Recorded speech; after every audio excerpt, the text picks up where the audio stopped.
Hello everyone and welcome back to my channel. Today's video will be a little different. I do not have my cash envelope stuffing or my weekly check-in. I am actually just going to do a budgeting for beginners, but I am doing it for a limited income. Now, I do have a limited income. So I'm in college, I don't have a full-time job, I'm a student, yada yada yada.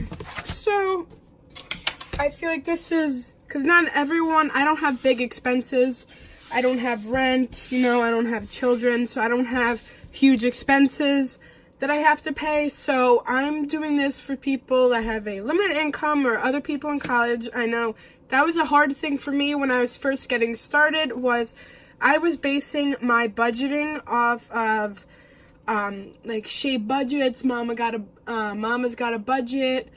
There's just so many budgeters, but they all had big expenses, like big girl expenses, and I don't have that. So I went along and I modified it for me, but because obviously I don't have the budget for rent, or I don't have debt. So that was also not like another big one, is a lot of people will budget and the extra money goes towards debt, and that was one of the big things. Was I started budgeting so I never had debt once I got out of college. So I'm just going to explain. This will be the more simpler version, but you can obviously, if you have rent, a car payment, kids, you add envelopes where needed. So I'm just going to do an example. Now this is in my happy planner. I have the like now I use the Erin Condren, but I first got the happy planner, and I'm just using a page out of that. So the first thing we're gonna start with is an income, and I'm gonna make it easy because I forgot a calculator, so I'm not gonna do any like big numbers, but we're gonna do bi-weekly budgeting because I know that is the most standard. In my opinion, I think that's the most common, is bi-weekly, and I also think that's the easiest. So the first thing you have to do is you have to figure out what your expenses are each month. So let's say we already figured out what our income was. So say our one paycheck, we get $2,000. So this is paycheck 1. Sorry for my bad handwriting. I'm trying to write on I don't know if you can see this. We have paycheck number 1, and we have we'll start with $2,000. Now, this is actually still, no, this is really dumb of me because this is all I get in a month. So we are going to go back to 1,000. I'm just going to flip it. So, ignore that. I'm just dumb. Paycheck 1, because we're doing bi-weekly, is $1,000. So this is our income for the month. And now you want to go with your fixed expenses. These are your expenses that will not change month by month. So, this is where, these are the things that, now, these are like your car insurance, rent, all like your big ones would be here. And these they're different from your sinking funds, because your sinking funds are in the future. Fixed expenses are things that have to get paid then. They have to get paid that month or that paycheck, whatever, and you can't go a month without paying it. So mine are, I have car insurance. So my handwriting, I usually need handwriting, but I don't know why. Let me just try and get another piece of paper to slide it under there. Yeah. My pen's gliding.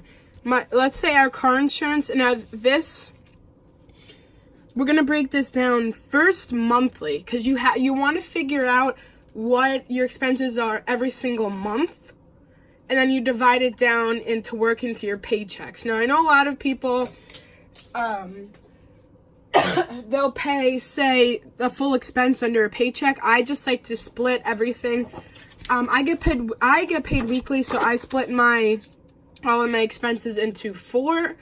But like some people, for the first paycheck, they'll pay for the expenses in the first half of the month, and then the second paycheck will be for the second half of the month. And I just save for all of them as I go. It's just a little easier. So say we have car insurance, we have a car payment,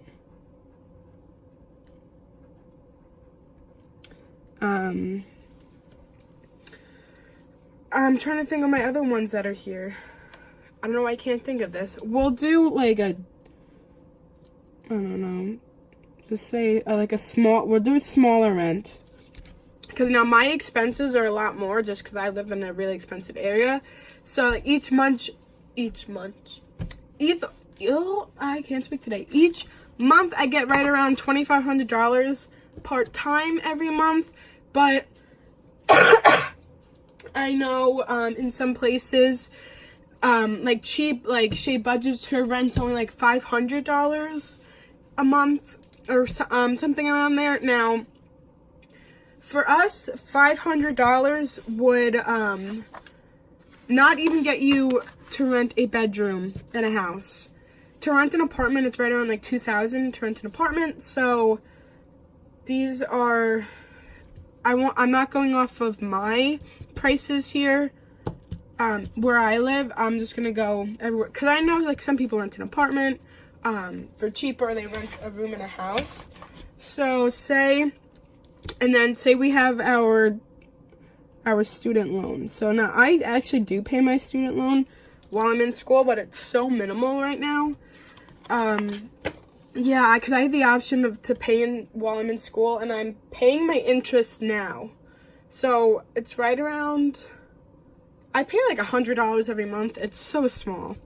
But I honestly didn't even notice it was coming out of my bank account until last month. So it was going for about 6 or 7 months, and I just had no idea because it was such a small amount. So we'll start simple. So say our car insurance every month is, mine's $150 a month. So I guess we can do $150. Our car payment is $250. So much for making this easy with these numbers. Rent, I'll do $200 because say I'm renting a small room. This is just practical for other students or anyone with a limited income. This was very hard for me to figure out because everyone had bigger expenses than I did, or I just didn't have any of the expenses. I didn't have to worry about a mortgage. And like rent, that could be like dorming in school too. Like right now I'm home, but when I was away at school, that was not, I didn't really plan that out very well. So, and let's just say our school payment is, I don't know, we can say $100. So these are all of our fixed expenses every single month. It's because what I do is I do monthly and then I just break it down, divided by half. So we have $400, $600, $700. This is $700. We have total for the month. And now some people some people I do see they'll choose their all their fixed expenses and they'll pay from that first paycheck so they don't have to worry about these for the rest of the month rather than split them in between both paychecks. Either way is perfectly fine, whatever you decide to do. Sorry, my throat is so dry. I think it's just because like I'm in the basement and it's just like so itchy, my throat. I don't know if that makes sense, but now I'm gonna have to pause this. Okay, everyone, I am back. I'm sorry, I had a nasty tickle. I brought my water down here. I don't know, it might be because of my allergies and my asthma. I'm just coming down in the basement. It's just a little hard to breathe. So if you hear any where I stopped talking, just because I brought my water down here. So now for my fixed expenses, because we are splitting it into, we're doing bi-weekly. So let me just put that up there. We are doing bi-weekly. Sorry for my awful handwriting. I do write a lot neater. But anyway, so right here,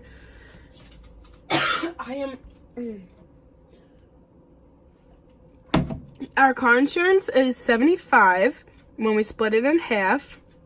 Our car payment is $125 when we split it in half. Rent is $100, and then school is $50. So this is more of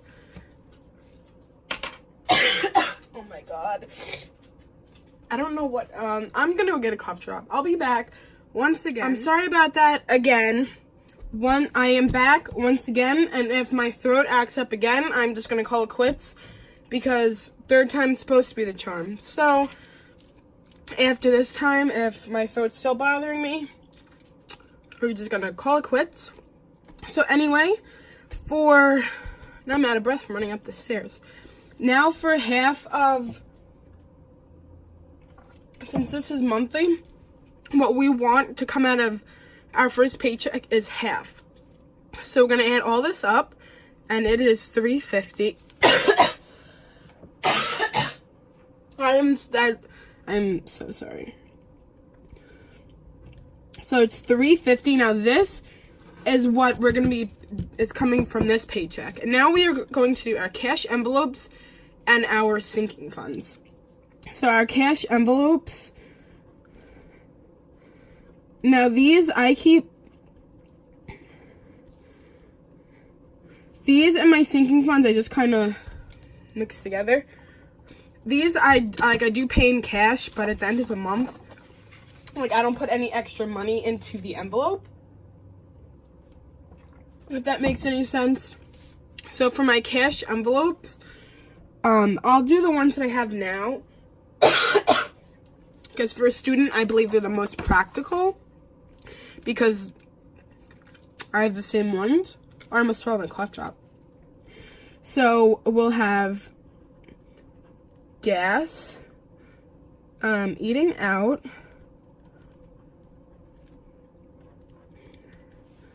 we'll do groceries. Well, mind you, I don't really have groceries because I still live at home. So, like I said, it's practical for a student. And if you were away for university, like on campus for university, you'll have a meal plan, most likely. So you wouldn't have to worry about groceries either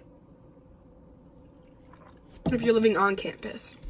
So I have gas, eating out. Now, I have my nails, but people can just put it under personal beauty. So we'll do personal.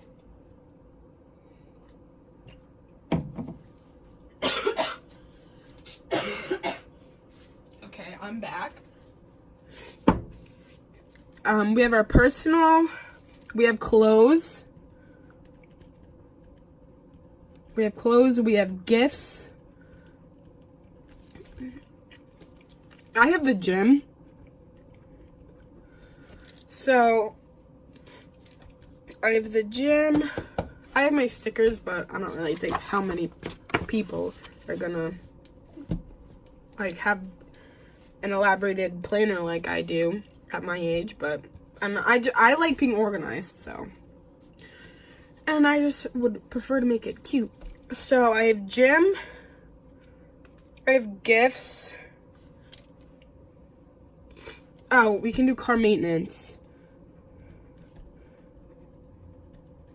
Okay, now I have a savings, but whatever's left over, because since I am thinking of from a student's point of view, which is also my point of view, is I spelled maintenance wrong. My little abbreviation, but whatever. So now these, I do have a savings envelope, but whatever's left over. Whatever's left over is just going to go into savings.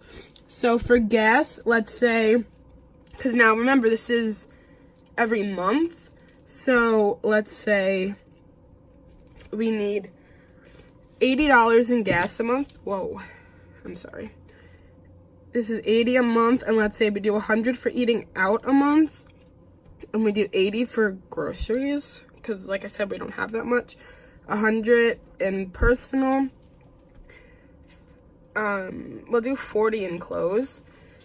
$40 for gifts.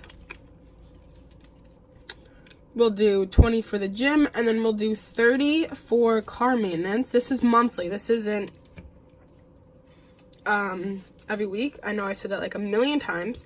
So we have 180, 260, 360, 400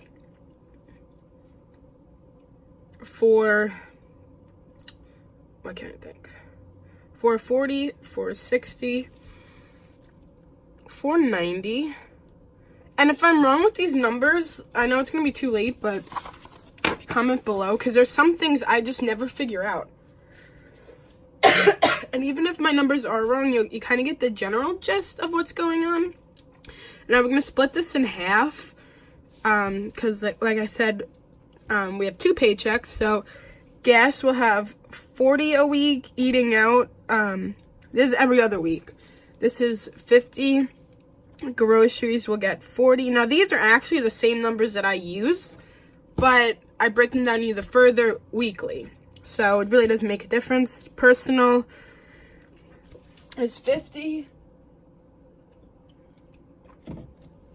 Clothes is 20. I'm so used to breaking everything down just by 4. Gifts is 20. Gym is 10. And car maintenance is 15.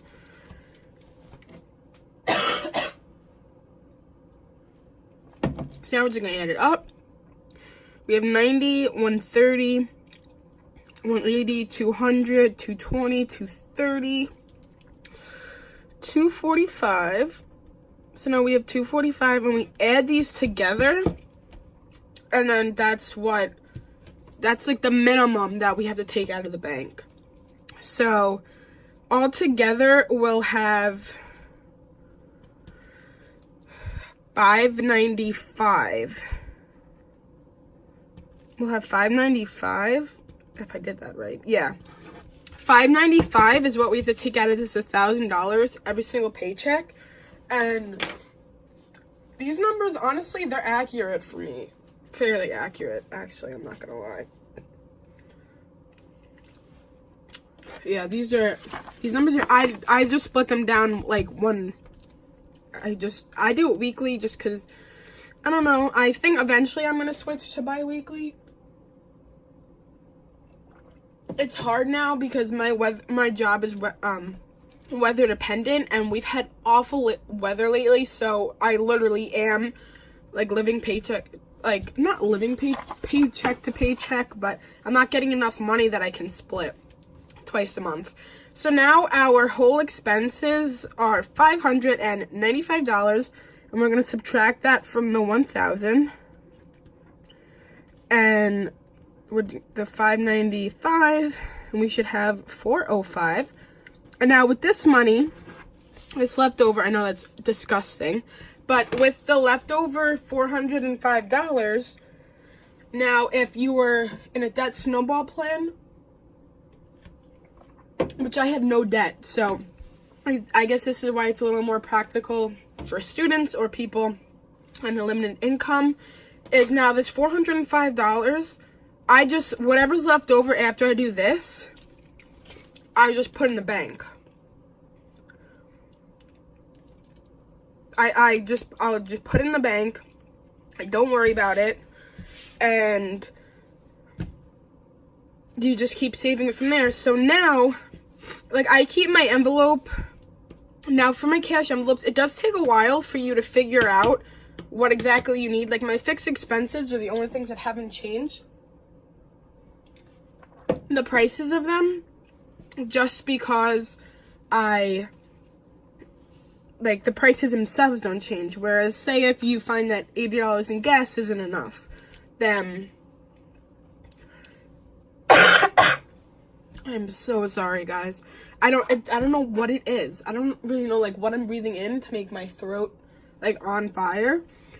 But anyway, so, like, say if you think that gas, like, now the gas prices, we're at $4 a gallon, I believe, here on the island. Somewhere.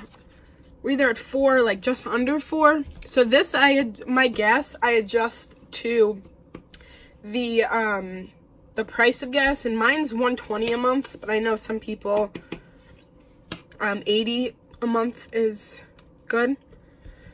Eating out, this is actually more than I give myself. I give 80 for myself for eating out. But now with your second paycheck, this is what you'll be paying every single month. So now our whole monthly expenses will be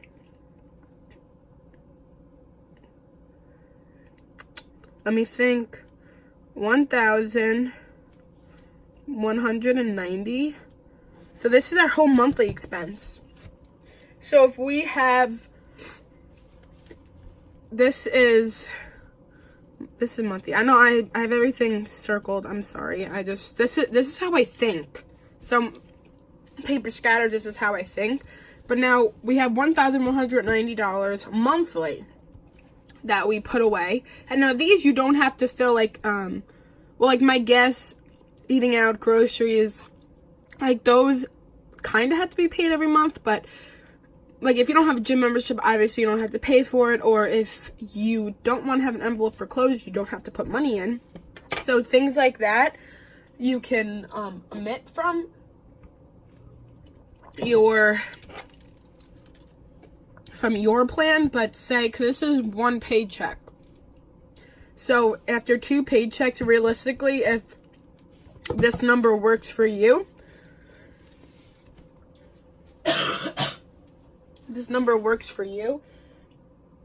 then you should be saving $810 a month. So just things like that. But say if you do have debt to pay off, now that money, like this leftover money, if you have debt, you put it towards debt. But I don't have debt, so I just put it towards savings for school, or when I decide to move out or whatever, because I have a lot of, like, anything could happen. So I just have that. So this is just how to budget on a limited income or in college. I think it's the most practical. It's a lot easier because, I don't know, I still have rent in there, but I don't have rent, so it's just, I don't know, I tried to get it as easy as I could, and not as complicated, because I know a lot of the budgeters are older here on YouTube, and it's just a little, I hope I was able to give some clarity for younger budgeters. I know I've had a few people contact me on like how I figured out, and I think when I go to do my spread for my June stickers, I will film that, and then I'll film me breaking down the month, because I am changing numbers. And I am changing envelopes too. So that should be fun, and thank you all so much for watching, and please like and subscribe for more, and I will see you in my next video. I hope this was helpful, and please let me know if you like more videos like this. I am trying to do more videos other than my cash envelope stuffing and my weekly check-in. So if you have any video suggestions, please let me know, and I will do whatever you guys want me to do. So I hope you guys have a great day, and thank you all so much for watching again.